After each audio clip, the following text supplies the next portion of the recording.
أما بعد فأعوذ بالله من الشيطان الرجيم بسم الله الرحمن الرحيم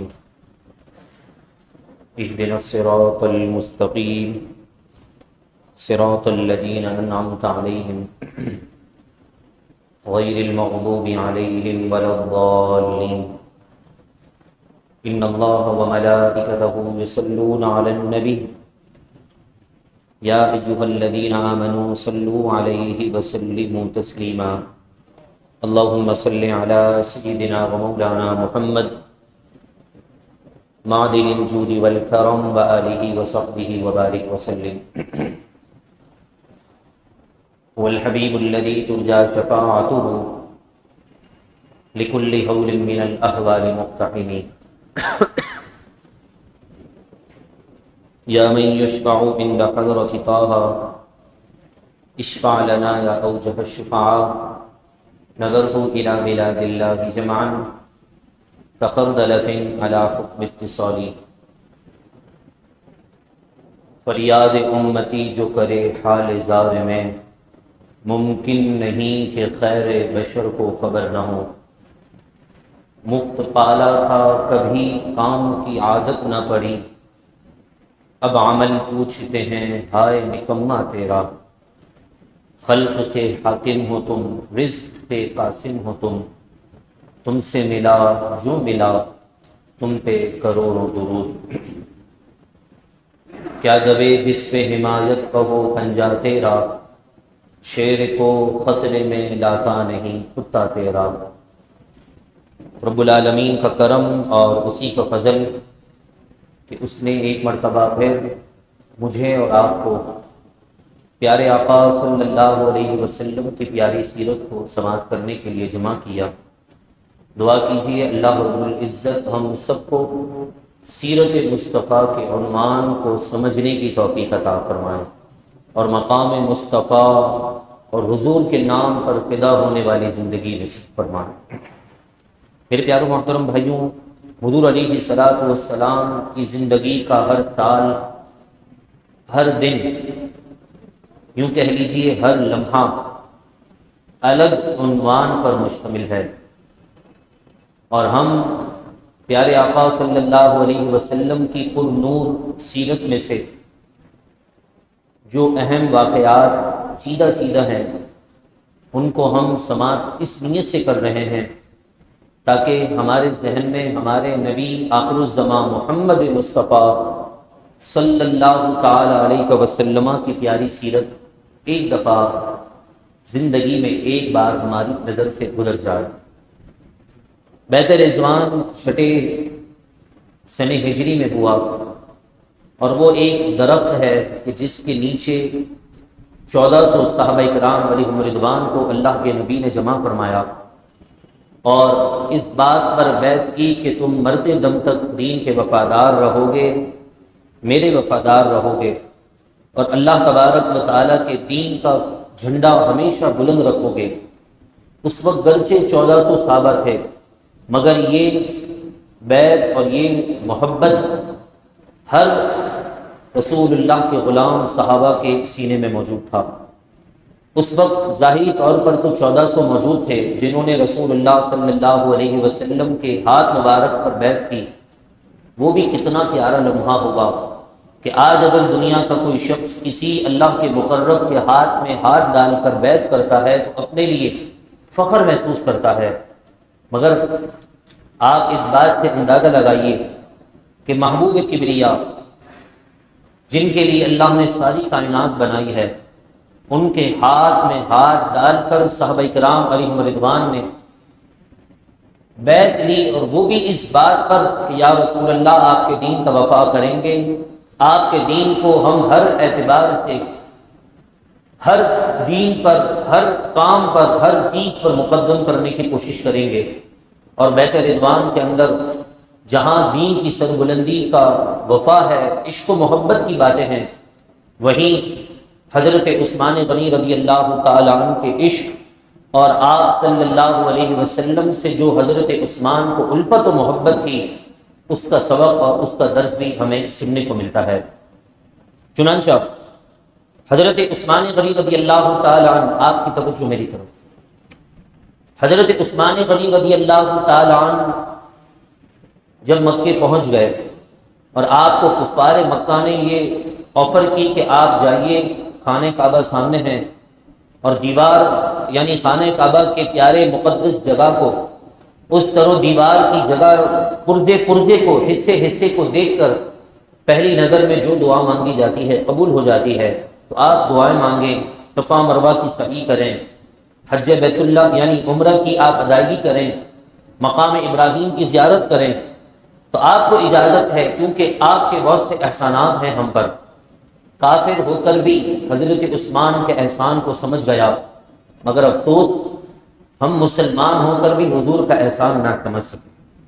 وہ صرف اس بات کے احسان کو سمجھے تھے کہ آپ نے جو مشورے دیے، اس مشوروں کی وجہ سے ہمارے کاروبار میں اضافہ ہوا، برکت ہوئی، مگر افسوس کہ جس طریقے کے مطابق میرے محبوب نے زندگی گزارنے کا سبق پڑھایا، اس کو ہم بھول کر غیروں کے احسان مند ہو گئے، تو آج ہمارے ملک کی اور ہماری زندگیوں کی یہ حالت ہو چکی ہے۔ کافروں نے کہا کہ آپ کا یہ بہت بڑا احسان ہے، آپ جا کر جو ہے وہ عمرہ کر سکتے ہیں، تو آپ نے کیا فرمایا؟ آپ نے فرمایا کہ میں خانہ کعبہ کے قریب تو آ گیا، خانہ کعبہ کے در و دیوار کی زیارت تو کر لی، کیونکہ مجھے میرے محبوب کا حکم تھا کہ جاؤ ان سے بات کر کے آؤ کہ ہمیں عمرے کی اجازت دی جائے یا ہم سے کوئی صلح کر لی جائے، لیکن میں رسول اللہ صلی اللہ علیہ وسلم کے بغیر عمرے کی ادائیگی نہیں کروں گا۔ یہ بڑے امتحان کا وقت تھا کہ آپ کے اور میرے لیے بھی امتحان آ جائے، بھوک بہت لگی ہو، کسی چیز سے انسان کو بڑی الفت اور محبت ہو، والدین کے بغیر بھی انسان بسا اوقات دستر پر بیٹھ کر کھانا شروع کر دیتا ہے، دن کا بھوکا ہوتا ہے نا۔ لیکن یہاں امتحان بھی صرف کھانے کا نہیں، پینے کا نہیں، بھوک کا معاملہ نہیں، یہاں تو اللہ تبارک و تعالیٰ کے پیارے گھر بیت اللہ کے طواف کا ہے۔ لیکن حضرت عثمان نے اسے منع کر دیا اور کہہ دیا کہ ہمیں جس نے کعبے کا ادب سکھایا ہے، مطاف کا ادب سکھایا ہے، صفا مروہ اور کے درمیان دوڑنے کا مقام اور عظمت کیا ہے، شان کیا ہے، ثواب کتنا ہے، جس استاد اور جس آقا نے ہمیں سبق پڑھایا ہے، ہم اس استاد اور اس آقا کے بغیر میں عمرہ نہیں کر سکتا ہوں۔ وہاں پر رسول اللہ صلی اللہ علیہ وسلم کے درمیان یہ باتیں پھیل گئی کہ حضرت عثمان کو شہید کر دیا۔ آپ صلی اللہ علیہ وسلم نے حضرت عثمان کی جانب سے اپنے سیدھے ہاتھ کو آگے کر کے بیعت لی، اور سارے صحابہ کرام علیہم رضوان نے اس درخت کے نیچے بیعت لی۔ وہاں پر ایک بات اور بھی ہے، سیرت کی کتابوں کے اندر یہاں پر آ کر ایک غلط بات بھی لکھی گئی ہے جس کی طرف اشارہ کر دوں۔ یہاں پر آ کر بعض تاریخ نگاروں نے اپنی رائے دینے کی کوشش کی، اور وہ یہ تھی کہ وہ کہتے تھے کہ حضرت فاروق اعظم رضی اللہ تعالی عنہ تبرکات شریف کے قائل نہیں ہیں، کیونکہ جب حضرت فاروق اعظم کا دور آیا تو آپ نے اس درخت کو شہید کروا دیا کہ جس درخت کے نیچے رسول اللہ نے بیعت رضوان کی تھی۔ حالانکہ یہ سراسر سیدنا فاروق اعظم پر الزام ہے، حالانکہ آپ نے خود یہ خواہش ظاہر کی تھی کہ یا رسول اللہ یہ مقام ابراہیم ہے، اس مقام ابراہیم کے متعلق آپ مسلمانوں سے کہہ دیں کہ اسے نماز کی جگہ بنا لے، کیونکہ یہ خلیل اللہ کے قدم ہیں، اللہ تبارک و تعالیٰ کے دوست حضرت ابراہیم کے قدم کے نشان ہیں، لہذا اس کو آپ حکم دے دیجئے۔ ابھی آپ مسلمانوں کو حکم دیتے کہ اللہ تبارک و تعالیٰ نے محبوب اعظم پر قرآن کی آیت اتار دی اور فرمایا جو عمر کہہ رہا ہے وہی سوچ قرآن کی ہے کہ ادب اور مقام انسان کو اسی چیز کے ذریعے سے حاصل ہوتا ہے جب انسان کے سینے میں بڑے کا ادب ہوتا ہے، اور جب انسان ادب کی منزل کو پا لیتا ہے اللہ رب العزت دنیا کی ساری نعمتیں اسے عطا فرما دیتا ہے۔ قرآن کی آیت کا نزول ہو گیا اور فرمایا وَاتَّخِذُوا مِن مَقَامِ إِبْرَاهِيمَ مُصَلًّى، اے مسلمانوں رہتی دنیا تک تمہیں یہ اعلان ہے کہ تم ادب والی چیز اور نسبت والی چیزوں کا جب تک ادب نہیں کرو گے، تعظیم والی چیزوں کا جب تک ادب نہیں کرو گے، ایمان کامل کو حاصل نہیں کر سکتے ہو۔ لہذا اگر تم یہ چاہتے ہو کہ نماز پڑھو تم 2 رکعتیں اور اضافہ ثواب کے اندر دگنا ہو، تو مقام ابراہیم کے قریب آ کر نماز پڑھو، اللہ ایک رکعت کے بدلے لاکھ کا ثواب عطا فرما دو۔ یہ نسبت والی چیز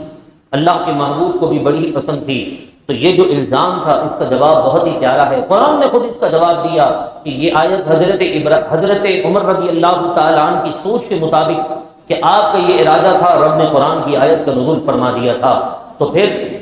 اس بیت رضوان کے متعلق سورہ فتح کے اندر 2 مقام پر ارشاد ہے، فرمایا ان الذین یبایعونک انما یبایعون اللہ۔ پیارے حبیب، یہ ان لوگوں نے آپ کے ہاتھ پر بیعت کی ہے، دراصل یہ آپ کے ہاتھ پر بیعت نہیں، یبایعون اللہ، انہوں نے اللہ سے بیعت کی ہے۔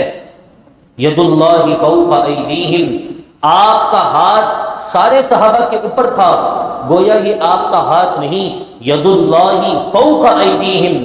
یہ اللہ تبارک و تعالیٰ کی رحمت ہے جو ان کے ہاتھوں کے اوپر موجود تھی۔ اور ایک اور مقام پر فرمایا لقد رضی اللہ عن المؤمنین اذ یبایعونک تحت الشجرۃ فعلم ما فی قلوبہم فانزل السکینۃ علیہم واثابہم فتحا قریبا۔ بے شک اللہ تبارک و تعالیٰ ان مسلمانوں سے راضی ہو گیا کہ جنہوں نے آپ کے ہاتھ پر درخت کے نیچے بیعت کی تھی،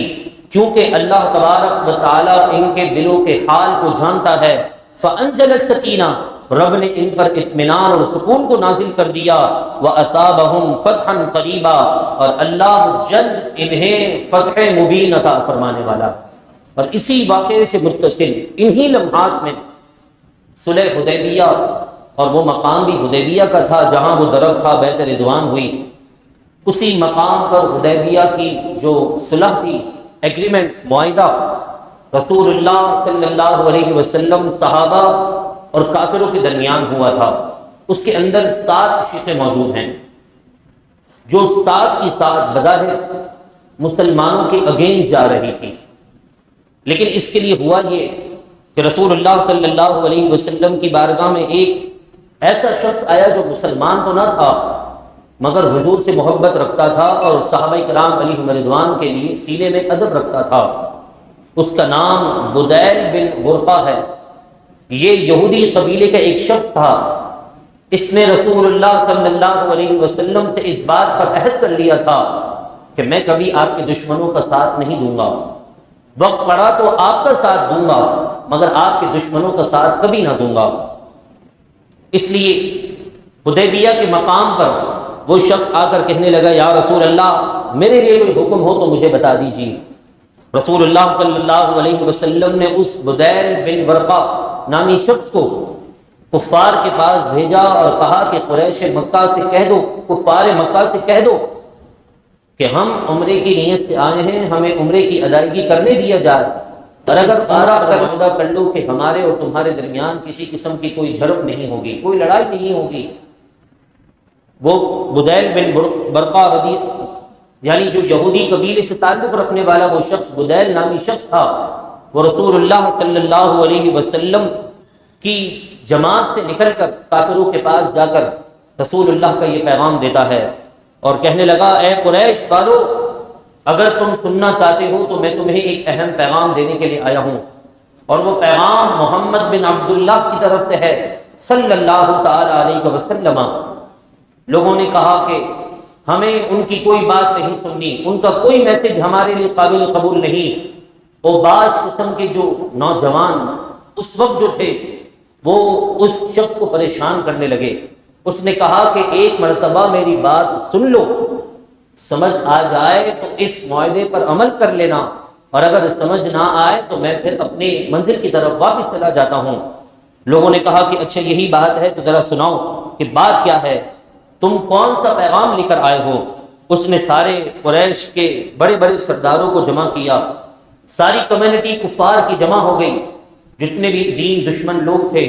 سب ایک جگہ پر جمع ہو کر کہنے لگے کہ سناؤ اپنا وہ پیغام جو تمہیں محمد بن عبداللہ نے دیا ہے۔ وہ بدیل بن ورقہ رسول اللہ صلی اللہ علیہ وسلم کا یہ پیغام سنانے لگا اور کہنے لگا کہ دیکھو، یا تو مسلمانوں کو تم عمرے کی ادائیگی کی اجازت دو تاکہ وہ عمرہ کرے اور واپس چلے جائیں، اور اگر تم یہ نہیں کرتے تو تمہارے پاس دوسرا آپشن بھی ہے، وہ یہ ہے کہ آؤ ہم مل کر کوئی صلح کا پیغام تحریر یعنی صلح نامہ کوئی تحریر کر لیتے ہیں جس میں تمہیں بھی فائدہ ہو اور ہمیں بھی فائدہ ہو۔ پھر جب یہ پیغام سنا صلح کا تو کفار اچھلنے لگے اور کہا نہیں، اب صلح کی کوئی بات نہیں ہوگی، فیصلہ تلوار سے ہوگا، لہذا ہمیں معلوم نہیں کہ وہ احرام کی حالت میں ہیں یا جو بھی ہیں، ہم تلوار نکال کر ان سے مقابلہ کریں گے۔ ان شخص کے درمیان، ان پوری کمیونٹی کے درمیان، کفاروں کے درمیان ایک سمجھدار اور ان میں سب سے بڑی عمر کا شخص جس کا نام عروہ بن مسعود ثقفی تھا، اس نے کہا کہ دیکھو، آج اگر محمد نے تمہیں صلح کا پیغام دیا ہے تو قبول کر لو، کہ کہیں ایسا نہ ہو کہ بعد میں تم صلح کرنا چاہو اور ان کی طرف سے کوئی حامی کی اجازت نہ ہو۔ لہذا محمد بن عبداللہ نے صلح کے لیے کہہ دیا ہے تو آج وقت ہے کہ ان سے صلح کر لو۔ انہوں نے پہل کی ہے، بات تم اپنی منوا لینا، لہذا اگر تم مجھے اجازت دیتے ہو تو میں تم سب کی طرف سے جا کر محمد بن عبداللہ سے اس بات کی اور صلح نامے کی کچھ شرائط پر بات کر کے آ جاتا ہوں، جو میں کہوں گا اس کو مان لو گے؟ سارے کفار نے کہا کہ ٹھیک ہے، اس معاملے میں تم ہمارے سردار ہو، جو تم لکھ کر آؤ گے اس معاہدے میں ہماری طرف سے اوکے ہوگا، وہی ہمارا معاہدہ ہے، جو تم چھوڑ کر آؤ گے اس کو بھی ہم چھوڑ دیں گے۔ عروہ بن مسعود ثقفی یہ بڑا چالاک انسان تھا، اس نے وہاں جانے کے بعد رسول اللہ صلی اللہ علیہ وسلم سے کہا کہ میں نے سنا ہے کہ آپ نے جو ہے وہ صلح کی بات کی ہے، تو آئیے ہم صلح نامے پر کوئی معاہدہ تحریری کر لیں۔ تو عروہ بن مسعود کے اس کہنے پر رسول اللہ صلی اللہ علیہ وسلم نے فرمایا کہ ٹھیک ہے، تمہیں مبارک ہو کہ اگر آج تم صلح کے لیے آگے نہ بڑھتے تو تم پوری قوم کچھ ہی دنوں میں نیست و نابود کر دی جاتی، یعنی نیست و نابود ہو جاتے تم نے سمجھداری والا فیصلہ لیا ہے، تو چلو اب کس بات پر شرط، کون سی شرائط پر صلح کرنی ہے؟ اس نے شرائط کے انبار شروع کر دیے،